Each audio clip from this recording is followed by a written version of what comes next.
বাংলাদেশে আপনারা কাঠের পেন্সিল একদমই নরমালি দেখে থাকবেন, কিন্তু এই একই জিনিস বাইরের দেশে একদমই আলাদা দেখা যায়। যে বিষয় সম্পর্কে আজকে আপনারা প্রথম জানতে পারবেন। কার্টুন দেখার সময় আপনারা এরকম নর্মাল মিস্টেকগুলো হয়তো কখনোই খেয়াল করেননি, যা আজকের এই ভিডিওতে আমি আপনাদের দেখাবো। আইফোনের এরকম ওয়ালপেপার হয়তো আপনি দেখেছেন, যেটা দেখে আপনার কাছে কোনো গ্যালাক্সির ফটো বলে মনে হচ্ছে, কিন্তু আসলে এমনটা নয়। এটা আপনার ঘরে থাকা একটা জিনিসের ছবি। আর এটা কোন বছর, যেখানে একটা বছর 365 দিনে নয় বরং 455 দিনে হয়ে থাকে। আরে এটা কিভাবে সম্ভব, এই সম্পর্কে আজকের এই ভিডিওর শেষের দিকে আপনাদের বিস্তারিত জানিয়ে দেবো। তাই অনুরোধ থাকবে ভিডিওটি শেষ পর্যন্ত দেখার জন্য। এই বিষয়টি হয়তো আইফোন ইউজাররাই জানেন না যে তাদের মোবাইলে থাকা এই ওয়ালপেপার তাদের ঘরে থাকা কোনো একটা জিনিসের ছবি। নর্মালি প্রথমবার দেখে যে কেউ বলবে এটা কোনো প্ল্যানেটের ছবি। যাই হোক, এই ছবি কোনো প্ল্যানেটের নয়, বরং এটা একটা বাবলের ছবি। কি বিশ্বাস হচ্ছে না? বিশ্বাস না হলে হালকা কিছু পানিতে লিকুইড ডিশওয়াশ মিশিয়ে দিন, আর সেখানে হালকা পরিমাণ গ্লিসারিন যোগ করুন, যাতে বাবলগুলো অনেক স্টেবল থাকে। এরপর একটা স্ট্র দিয়ে ফু দিন, দেখবেন একটা বাবল তৈরি হয়েছে। এরপর আপনার ফটোগ্রাফিক স্কিল দিয়ে এরকম ছবি ক্লিক করতে পারবেন। ঠিক একই কাজ অ্যাপেল কোম্পানি করেছে। যদি আপনারও এরকম আঙ্গুল ফোটানোর স্বভাব, অর্থাৎ কিছুক্ষণ পরপর যদি আপনার এরকম আঙ্গুলগুলো ক্র্যাফট করার অভ্যাসে অভ্যস্ত হয়ে থাকেন, তাহলে এখনই সাবধান হয়ে যান। কেননা একটা রিসার্চ থেকে জানা গেছে, যারা রেগুলার আঙ্গুল ফোটায় বা আঙ্গুলগুলো ক্র্যাক করে, তাদের আঙ্গুলের জয়েন্টের সফট টিস্যুগুলো খুব দ্রুতই ড্যামেজ হয়ে যায়, যেটার ব্যাড ইফেক্ট সরাসরি আপনার হাতের গ্রিপে গিয়ে পড়বে। পাশাপাশি জয়েন্টগুলোতেও ঝামেলা হতে পারে। যদি আপনার ঘড়ি ব্যবহার করার শখ হয়ে থাকে, তাহলে আপনি অবশ্যই ক্যাসিও ব্র্যান্ডের ঘড়ি সম্পর্কে অবশ্যই শুনেছেন। কিছুদিন পর এই কোম্পানিটির 50 বছর পূর্ণ হবে। এই 50 বছর পূর্তি উপলক্ষে কোম্পানি এমন এক ধরনের ঘড়ি তৈরি করেছে, যেটা দেখতে ঘড়ির একদম মিনি ভার্সন মনে হয়, যেটা আপনি রিংয়ের মতো পড়তে পারবেন। কোম্পানির ভাষ্য মতে এই রিং ওয়াচ ওয়াটারপ্রুফ, এবং এটার ভেতরে একটা রিপ্লেসেবল ব্যাটারিও রয়েছে, যেটা টানা 2 বছর চালাতে পারবেন। বছরের সবচেয়ে লম্বা দিন সম্পর্কে হয়তো আপনি জানেন, এমনকি বছরের সবচেয়ে ছোট দিন সম্পর্কেও জানেন, কিন্তু এখন যদি আমি আপনাদের বলি পৃথিবীর সবচেয়ে লম্বা বছর কোনটা ছিল, তাহলে আপনি কি বলতে পারবেন? এখন হয়তো অনেকে ভাবতে পারেন এটা হয়তো লিপ ইয়ার হবে, কিন্তু আসলে তা নয়। পৃথিবীর সবচেয়ে লম্বা বছর ছিল 46 বিসি, যেখানে বছর 365 দিন বা 366 দিনে নয়, বরং 455 দিনে একটি বছর হয়েছিল। এখন মনে প্রশ্ন জাগছে না যে এটা কিভাবে সম্ভব হলো?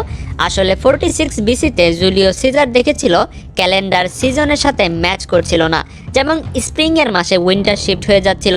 সে এই প্রবলেমটি সলভ করার জন্য 46 বিসিতে 2টা এক্সট্রা মাস অ্যাড করেছিল, যার ফলে ওই বছরকে 455 দিনে একটি বছর হিসেবে ধরা হয়। জম্বির মতো ক্লোজ যদি কোনো রোগ দুনিয়াতে এসে থাকে, তাহলে সেটা এসেছিল 1495 সালে। জি হ্যাঁ, 1495 সালে পৃথিবীতে এমন এক ধরনের ভাইরাস এসেছিল, যেটা একদম জম্বির মতো মানুষকে পরিবর্তন করে দিত। এই ভাইরাসের নাম ছিল সিফিলিস। তখন এই ভাইরাসের কোনো প্রতিষেধক ছিল না, যার ফলে এটা ধীরে ধীরে পুরো ইউরোপে ছড়িয়ে যাচ্ছিল। যারাই এই ভাইরাসে আক্রান্ত হচ্ছিল, তাদের সকলের ফেস একদম জম্বির মতো পরিবর্তন হয়ে যাচ্ছিল, এবং সবশেষে তার মৃত্যু হয়ে যেত, যেটা দেখতে সত্যি অনেক ভয়ঙ্কর ছিল। বন্ধুরা, একটা কিবোর্ডকে কি 2 জন বা তারও বেশি লোক একসাথে মিলে ব্যবহার করতে পারবে? আপনি হয়তো ভাবতে পারেন আমি একই পাগলের মতো কথা বলছি। আপনার কাছে অদ্ভুত এবং অবাক করা তথ্য হলেও এরকমই তথ্য বাস্তবে রূপদান করে দেখিয়েছে গুগলের একটি কোম্পানি।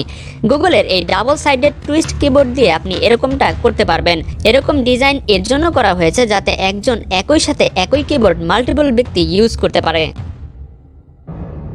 বন্ধুরা, এটা দেখে যদি আপনার কাছে স্টিলের কোনো খেলনা বলে মনে হয়, তাহলে আপনিও ভুল ভাবছেন। আসলে এটা এক ধরনের বিটল। জি হ্যাঁ, এটা সেই বিটল যেটা আপনি ডোরেমন অথবা হাতুড়ি এনিমেতে দেখে থাকবেন। এই বিটল এত বেশি চিকন এবং পাতলা যে প্রথমবার দেখে আপনার কাছে এটা বাস্তব কোনো প্রাণী বলেই মনে হবে না।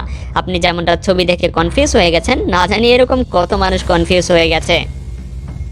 যদি কোনো বাংলাদেশি বলে যে সে কখনো ট্রাফিক জ্যামে আটকা পড়েনি, তাহলে হয়তো সে মিথ্যে কথা বলছে, নয়তো সে চায়নাতে বসবাস করে। এখন এই ভিডিওটি দেখুন, এখানে কিভাবে একটা টাইডাল লেন অটোমেটিক্যালি নিজে নিজেই মুভ করছে।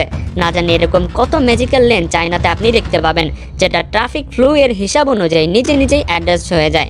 আপনার কি মনে হয় বাংলাদেশে এরকম টেকনিক ফলো করা উচিত? সেটা কিন্তু অবশ্যই আমাদেরকে কমেন্টে জানাবেন।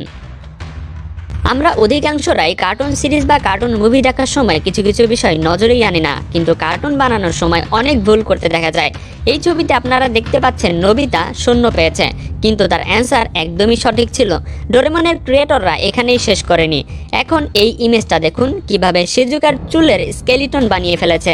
কেননা সকলেই আমরা জানি যে চুলের কোনো স্কেলিটন হয় না, এরকম মিস্টেক শিনচ্যান অ্যানিমেতে আরো অনেক বেশি দেখতে পাবেন, যেখানে দেখা যায় শিনচ্যানের প্রতিবেশীর কপালে আঘাত পেয়েছে, যার কারণে তার ডান পাশে ব্যান্ডেজ করা হয়েছে।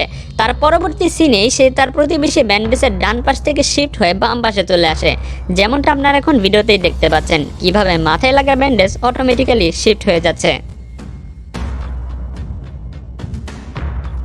আপনারা কি কখনো কল্পনা করেছেন বাংলাদেশ ছাড়া অন্যান্য দেশের স্টেশনারি জিনিসগুলো দেখতে কিরকম হয়ে থাকে?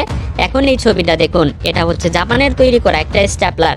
এই স্ট্যাপলার বাংলাদেশের স্ট্যাপলারের মতো হয় না, বরং এটার পাশাপাশি অন্যান্য বিভিন্ন ধরনের ডিজাইন তৈরি করতে পারে। স্টেশনারি পণ্যের কথা যদি বলি তাহলে জাপানের থেকে জার্মানি আরও এক ধাপে গিয়ে তাদের এখানে ব্যবহার করা এই ক্যালকুলেটরটা দেখুন, দেখতে সত্যি অনেক অ্যাস্থেটিক লাগছে। জার্মানি তাদের যুদ্ধের জন্য বেশি পরিচিত, যেটা তাদের স্টেশনারি পণ্যগুলোতে ফুটিয়ে তুলেছে। তেমনি ভাবে এই শার্পনারটাকে একটু মনোযোগ দিয়ে দেখুন, এই শার্পনারের তুলনায় কোনো যুদ্ধের থেকে হাতিয়ারই বেশি মনে হচ্ছে। জার্মানি যতই অ্যাস্থেটিক স্টেশনারি পণ্য বানাক না কেন, স্ট্যাপলার বানানোর দিক দিয়ে ইতালি সবচেয়ে এগিয়ে থাকবে। এমনকি এই স্ট্যাপলার দিয়ে অনেক বেশি পেজের বান্ডেলকে আপনি স্টেপ করতে পারবেন। অদ্ভুত এবং আজীবের কথা যদি বলি তাহলে স্টেশনারি পণ্য বানানোর দিক দিয়ে নর্থ কোরিয়া কম পেছনে থাকবে না, কেননা নর্থ কোরিয়ার যে কোনো ধরনের স্টেশনারির পণ্যের উপরে শুধুমাত্র কিম জং উন অথবা তার বাবার ছবি লাগানো থাকবে। এমনটা এর জন্য করা হয় যাতে নর্থ কোরিয়ার সকলেই কিম জং উনের প্রতি অ্যাট্রাকটিভ থাকে।